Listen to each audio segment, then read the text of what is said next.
ನಿಮ್ಮ ಪೇರೆಂಟ್ಸ್ ಬದುಕಿದ ಜಗತ್ತು ಮತ್ತು ನೀವು ಬದುಕ್ತಾ ಇರೋ ಜಗತ್ತು ಎರಡೂ ಒಂದ ಆಗಿಲ್ಲ. ಸಾಕಷ್ಟು ಯಂಗ್ಸ್ಟರ್ಸ್ ಮತ್ತು ಅವ್ರ ಪೇರೆಂಟ್ಸ್ ಒಬ್ಬರನ್ನೊಬ್ರು ಅರ್ಥ ಮಾಡ್ಕೊಳ್ಳಿಕ್ಕೆ ಕಷ್ಟಪಡ್ತಾರ. ಅದಕ್ಕೆ ಕಾರಣ ಏನಂದ್ರ ಅವರು ಕಂಪ್ಲೀಟ್ ಆಗಿ ಬೇರೆ ಬೇರೆ ಜಗತ್ತಿನ ಅನುಭವಗಳನ್ನ ಬಳಸ್ಕೊಂಡು ಜೀವನದ ಸಮಸ್ಯೆಗಳನ್ನ ಬಗೆಹರಿಸಲಿಕ್ಕೆ ಪ್ರಯತ್ನಿಸ್ತಿದ್ದಾರೆ. ಬಹುಶಃ ಪೋಷಕರು ಬೆಳೆದಿರೋ ಜಗತ್ತೊಳಗ ಸ್ಟೆಬಿಲಿಟಿ ಅನ್ನೋದು ಅಪರೂಪ ಆಗಿತ್ತು, ಇನ್ಫಾರ್ಮೇಶನ್ ಅನ್ನೋದು ಸೀಮಿತವಾಗಿತ್ತು, ಉದ್ಯೋಗಗಳನ್ನ ಪಡೆಯೋದು ಕಷ್ಟ ಆಗಿತ್ತು.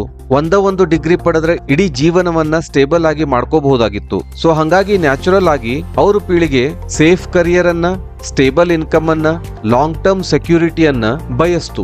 ಆನೆಸ್ಟ್ಲಿ ಅವರ ಜಗತ್ತಿಗೆ ಅವರ ಆಲೋಚನೆ ಸಂಪೂರ್ಣವಾಗಿ ಸರಿಯಾಗಿತ್ತು. ಆದ್ರೆ ವಿದ್ಯಾರ್ಥಿಗಳೇ, ನಿಮ್ಮ ಜಗತ್ತು ಡಿಫ್ರೆಂಟ್ ಆಗ್ಯದ.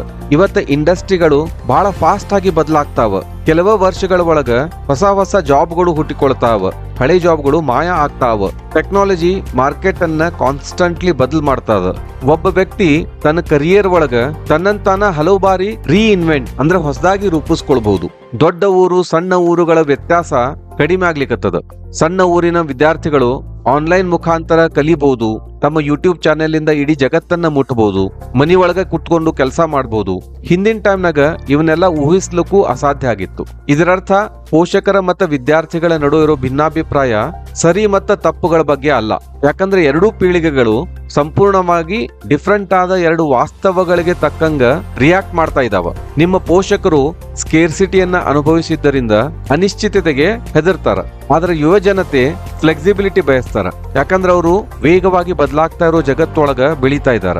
ಇದನ್ನ ಇಬ್ರು ಅರ್ಥಕೊಂಡ್ರ ಅವರ ನಡುವಿನ ಸಂಭಾಷಣೆನ ಬದಲಾಗ್ತದ. ಬಹಳಷ್ಟು ಸಲ ಪೋಷಕರು ತಮ್ಮ ಮಕ್ಕಳನ್ನ ಕಂಟ್ರೋಲ್ ಮಾಡ್ಲಿಕ್ಕೆ ಪ್ರಯತ್ನ ಪಡುವುದಿಲ್ಲ. ಅವರು ತಾವೇನು ತಮ್ಮ ಜೀವನವನ್ನ ಅರ್ಥ ಮಾಡ್ಕೊಂಡಾರೋ ಆ ಆಧಾರದ ಮೇಲೆ ಮಕ್ಕಳನ್ನ ರಕ್ಷಿಸ್ಲಿಕ್ಕೆ ಪ್ರಯತ್ನಿಸ್ತಿರ್ತಾರ. ಆದ್ರೆ ಮಕ್ಕಳು ಅವ್ರ ಜೊತೆ ಕುತ್ಕೊಂಡು ಇವತ್ತ ಆಗ್ತಾ ಇರೋ ಚೇಂಜಸ್ ಬಗ್ಗೆ ಡಿಸ್ಕಸ್ ಮಾಡ್ಬೇಕು. ಮುಂದಿನ ಪೀಳಿಗೆ ಈ ಬದಲಾಗ್ತಾ ಇರೋ ಜಗತ್ತಿನ ಪ್ರಕಾರ ಬೆಳೀಲಿ ಹೊರತು ನಮಗೆ ತಿಳಿದ ಜಗತ್ತಿನ ಪ್ರಕಾರ ಅಲ್ಲ.